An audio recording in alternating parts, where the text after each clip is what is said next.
नमस्कार। रणभूमि में एक बार फिर से आपका स्वागत है। आज रणभूमि में हम चलेंगे सारण के चुनावी मैदान में और सारण की दो वीआईपी सीट रघुनाथपुर और तरैया। आज हम देखेंगे कि इस रणभूमि में कौन कौन से घोड़े दौड़ने के लिए तैयार हैं और पूरी तैयारी के साथ अब साजो सामान के साथ मैदान में उतर चुके हैं। तो पहले बात करते हैं रघुनाथपुर की। हरिशंकर यादव, विक्रम कुमार, मोहम्मद कैफ उर्फ बंटी और सलंद यादव, ये चार लोग राजद खेमे से। ऐसा क्यों है? क्योंकि अभी निर्वर्तमान विधायक हैं वहां के हरिशंकर यादव। आपको रघुनाथपुर का समीकरण समझने से पहले ये समझना होगा कि यह इलाका है किसका। यह इलाका है मोहम्मद शहाबुद्दीन का। एक दौर था जब बिहार की सियासत की हर एक चाल मोहम्मद शहाबुद्दीन अपने उंगलियों से कंट्रोल किया करते थे। ऐसा नहीं है कि उनका दबदबा खत्म हो गया है, उनका प्रभाव खत्म हो गया है, लोग अब उसकी बात नहीं मानते हैं। शहाबुद्दीन का जलवा है और बरकरार है। भले वो अभी जेल में हैं, लेकिन उनके लोग पूरी मुस्तैदी से लगे हुए हैं। तो ये चारों लोग जिनका नाम मैंने लिया रघुनाथपुर विधानसभा के लिए, ये चारों लोग अपने आप को शहाबुद्दीन का खास मानते हैं। उनको लगता है कि शहाबुद्दीन की कृपा दृष्टि से राजद उनको अपना प्रत्याशी बना देंगे। तो हरिशंकर यादव तो वहाँ के एमएलए है ही और इस बार भी पूरी तैयारी के साथ है और इस दावे के साथ है कि पूर्व सांसद का पूरा समर्थन उनके साथ है। तो वो अपनी तैयारी में लगे हुए हैं, लेकिन उनकी इस तैयारी को सेंध लगा रहे हैं विक्रम कुमार, सलंदर यादव और बंटी की बात करते हैं। शहाबुद्दीन के रिश्तेदार माने जाते हैं, क्रिकेटर हैं, युवाओं में इनका अपना क्रेज है और पूरी तैयारी के साथ क्षेत्र में घूम भी रहे हैं। उनका कहना है कि रघुनाथपुर नया चेहरा खोज रहा है, युवा चेहरा खोज रहा है और शहाबुद्दीन के आशीर्वाद से और राजद के आशीर्वाद से मैं इस क्षेत्र का प्रतिनिधित्व कर सकता हूं और यहाँ की सेवा कर सकता हूं। इसलिए मैं पूरी कोशिश कर रहा हूं कि इस बार के 2020 के चुनाव में यहाँ से जीतकर विधानसभा जाऊं और यहाँ के जनता का आशीर्वाद मिला तो मैं जरूर यहाँ का विधायक बनूंगा। आते हैं विक्रम कुमार पर। पिछले चुनाव में भी भाजपा ने उनका टिकट काट दिया और जिसका फायदा हरिशंकर यादव को मिला और वो चुनाव जीत गए। उन्होंने भाजपा के मनोज सिंह को लगभग 11,000 वोटों से हरा दिया और विक्रम कुमार उस समय रघुनाथपुर की राजनीति में अलग थलग बढ़ गए।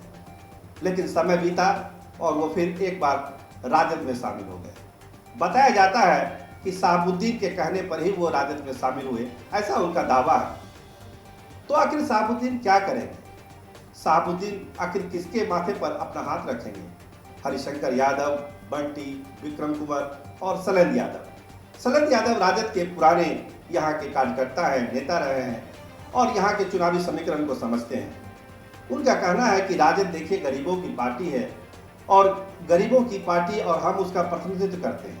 आज से नहीं, बरसों से इस पार्टी के साथ जुड़े हुए हैं और मुझे पूरी उम्मीद है कि शहाबुद्दीन साहब और राजद का नेतृत्व जो है मुझे इस बार जरूर मौका देगा। तो राजद के अंदर ही चार प्रत्याशी हैं जो रघुनाथपुर के लिए लगे हुए हैं।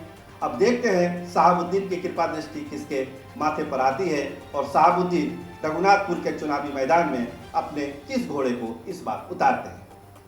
चलिए चलते हैं तरैया की रणभूमि में। वहाँ क्या हो रहा है? वहाँ तो लगता है एक परिवार के अंदर ही जंग छिड़ी हुई है। तरैया के अभी जो विधायक हैं वो हैं मुंद्रिका राय। रामदास राय जो वहाँ के विधायक हुआ करते थे, एक दुर्भाग्यपूर्ण सड़क हादसे में उनकी मौत हो गई। उनके छोटे भाई हैं और वो वहाँ के विधायक हैं। वो काफ़ी मिलनसार हैं, लोगों से मिलते जुलते हैं, क्षेत्र में काफ़ी प्रभाव भी है। लेकिन इस बार लगता है परिवार से ही चुनौती मिल गई है। रामदास राय के जो बेटे हैं जय श्री राम यादव, वो अब चुनावी अखाड़े में उतरने के लिए तैयार बैठे हुए हैं। उन्होंने निर्दलीय चुनाव लड़ने की भी घोषणा कर दी। उनका कहना है कि मेरे पिताजी का जो सपना था तरैया को लेके, वो कहीं ना कहीं से प्रभावित हो रहा है। किसी पर आरोप तो वो नहीं लगाते हैं, लेकिन वो कहते हैं कि तरैया का विकास उनके पिताजी का सपना था और विधायक के तौर पर वो उस सपने को पूरा करना चाहते हैं, इसलिए वो चुनाव लड़ना चाहते हैं। और टिकट अगर किसी पार्टी ने नहीं दिया तो वो निर्दलीय चुनाव लड़ेंगे। अब ऐसी परिस्थिति में मुद्रिका राय क्या करेंगे? मुद्रिका राय का कहना है कि देखिए, ये पारिवारिक मामला है और वोटरों को गुमराह करने के लिए इस तरह की बातें हो रही है। हम लोग आपस में बैठेंगे और इस समस्या का समाधान निकाल लेंगे। ये कोई इतनी बड़ी समस्या नहीं है, सारा परिवार एकजुट है और हम लोग मिलजुल के चुनाव लड़ेंगे। मुद्रिका राय कह तो रहे हैं, लेकिन जो श्री राम यादव की तैयारी है उसको देख के ऐसा लगता नहीं है कि विवाद बहुत आसानी से सुलझ जाएगा। क्योंकि अगर ये विवाद नहीं सुलझता है तो मुद्रिका राय की जो चुनावी संभावनाएं हैं वो काफ़ी हद तक प्रभावित हो सकती है। और तरैया में कौन कौन लोग हैं जो अपना भाग आजमाना चाहते हैं? तो एक बड़ा नाम आ रहा है प्रभुनाथ सिंह के रिश्तेदार सुधीर सिंह का। सुधीर सिंह के यहाँ से आ जाने के बाद यहाँ का समीकरण काफ़ी बदला बदला सा लग रहा है। राजपूत वोटों में एक गोलबंदी देखी जा रही है। तो शैलेंद्र प्रताप क्या करेंगे? अभी तक उनको उम्मीद थी कि राजपूत को बड़ा वोट बैंक उनको मिल सकता है, लेकिन सुधीर सिंह के आ जाने के बाद उनके सपने को लगता है ठेस पहुंचने वाली है। नीतीश कुमार के काफ़ी करीबी हैं शैलेंद्र प्रताप और इस चुनाव में काफ़ी जोर शोर से अपना भाग आजमाना चाहते हैं। अब देखते हैं कि सुधीर सिंह उनके इस सपने को कितना प्रभावित करते हैं, उनकी चुनावी संभावनाओं को कितना कम करते हैं। एक और प्रत्याशी है यहाँ के सांसद जनार्दन सिंह सिग्रीवाल की करीबी प्रियंका सिंह, वो भी लगी हुई हैं। उनका भी अपना दावा है।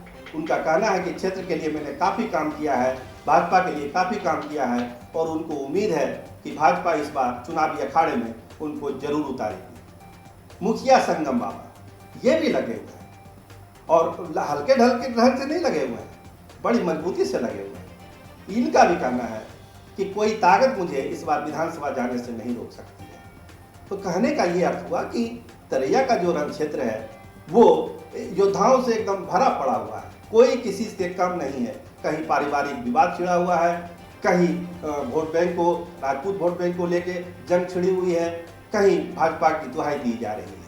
क्योंकि ये इलाका यादव और राजपूतों का बहुल इलाका है और यहाँ से दोनों जातियों का समर्थन मिलना किसी भी उम्मीदवार के लिए काफ़ी जरूरी होता है। नहीं तो कम से कम जो एक वोट बैंक है वो पूरा किसी उम्मीदवार को मिले और दूसरे वोट बैंक को मिला के वो प्रत्याशी जीत की उम्मीद कर सकता है।